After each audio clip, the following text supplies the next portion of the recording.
Hello, everyone.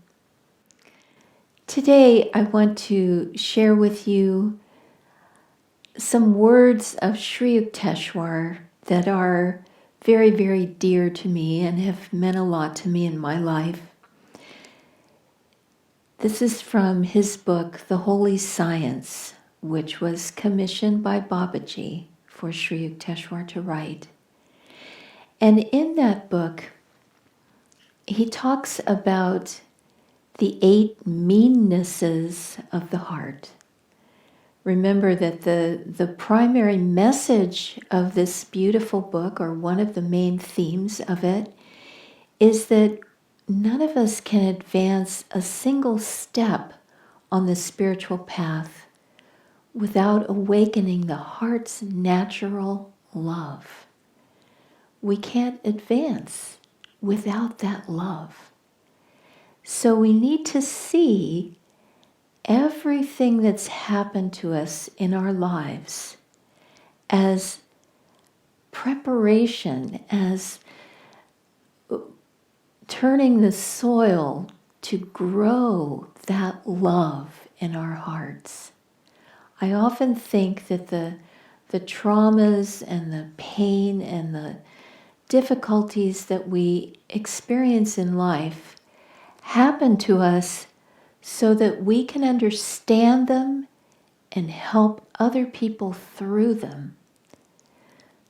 That's just one aspect of it. But to get back to Sri Yukteswar's 8 meannesses of the heart, these are wonderful things to contemplate. And he said these are the feelings that prevent the heart from blossoming and experiencing its natural love. It sort of hides or corrodes the natural love.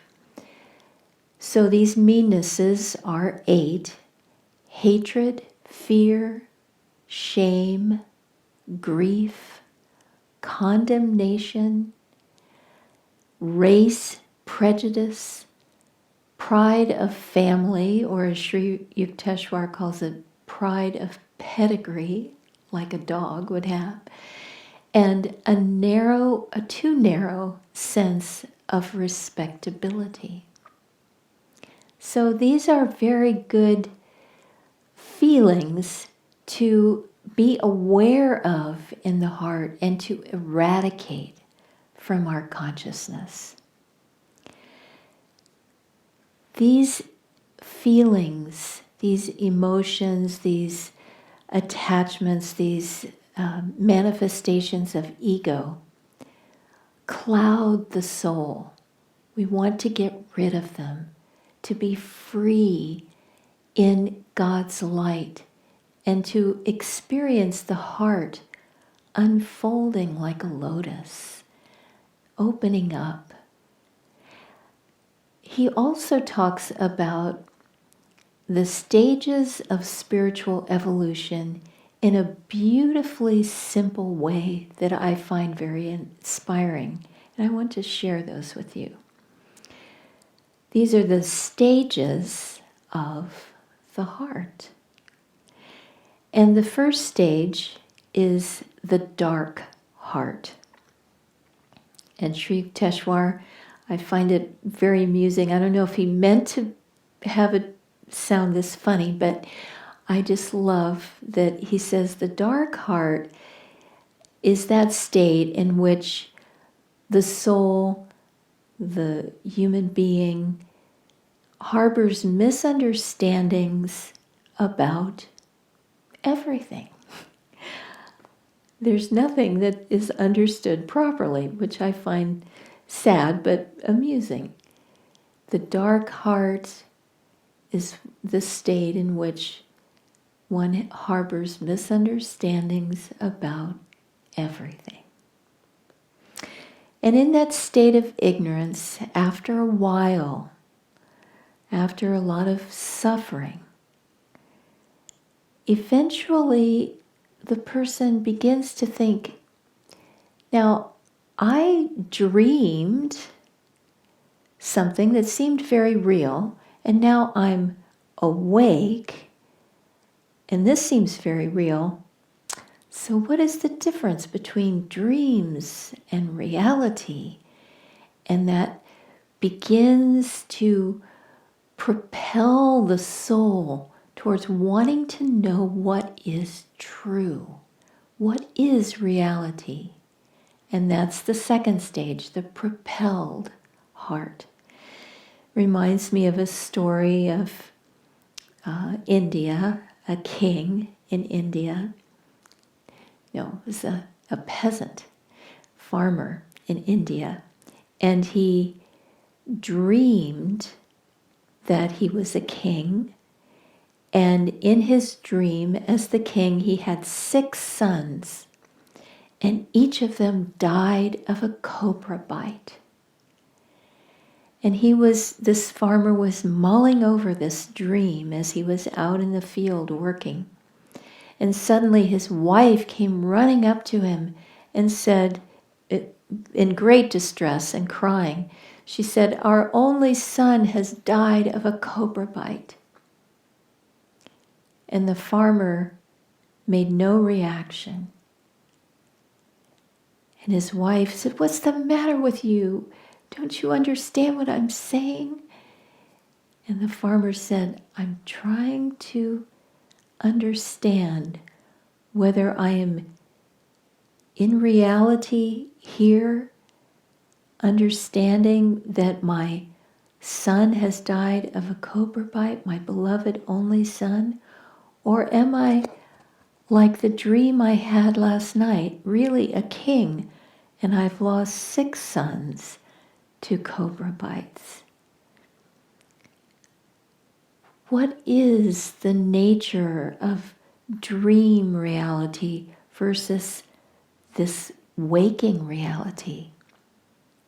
Soon we begin to understand that this life too is a dream, and we are here to learn how to wake up from that dream and to be awake in God. And so the first heart is the dark heart, misunderstanding everything. The second stage is the propelled heart, looking for truth. And I often think those of us at Ananda on this spiritual path, we have been that propelled heart looking for truth. And now that we have found these beautiful, ancient, liberating teachings of Yogananda and the great masters, we are becoming steadfast in the third stage of evolution called the steady heart. And during this stage, we develop our faith, we develop our commitment to the practices of yoga and get strong and vibrant in those practices. And that's the steady heart, the third stage. And the fourth stage is the devoted heart, where we become so committed and so steadfast that our heart's devotion starts to develop, and we are devoted to the inner life, the spiritual practices. We are finding so much joy in meditation, so much fulfillment, that the outer world begins to pale. And we carry the joy of meditation into whatever outward activity we have. But the reality is the inner life, the rich, inner, fulfilling practices. As any of us who work at these things and start to feel even a little joy through chanting, a little peace through meditation, a little taste of bliss in the chakras, a little experience of breathlessness, we start to feel, oh my goodness, earthly desires, earthly attachments, earthly fulfillments pale in comparison to what awaits us in the inner kingdom. And so then The fourth stage of the devoted heart, yields to the fifth and final stage, the clean heart. Clean and pure, free of all the meannesses of the heart, free of all attachments, free of all delusion, we are free to soar in God's light and explore the bliss of the universe. That is our great adventure. That is the destiny that awaits each of us. God bless you.